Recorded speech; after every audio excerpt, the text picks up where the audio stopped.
Syederalun Ikatan Pemuda dan Masyarakat Delima atau IPEDALMA Kabupaten Pidi menggelar Maulid Nabi Muhammad SAW dan silaturahmi sesama warga Delima di Asrama Delima Putra Lambu, Banda Aceh pada Minggu 10 Desember 2023. Acara ini mengusung tema Maulid Nabi Muhammad SAW sebagai ajang momen silaturahmi persatuan warga Delima di kota Banda Aceh dengan tausiah disampaikan oleh Ustadz Masrul IDLC.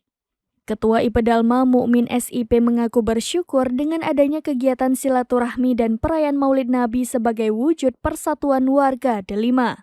Kecamatan Delima yang telah menghasilkan tokoh-tokoh luar biasa dalam bidang pendidikan, agama, dan politisi.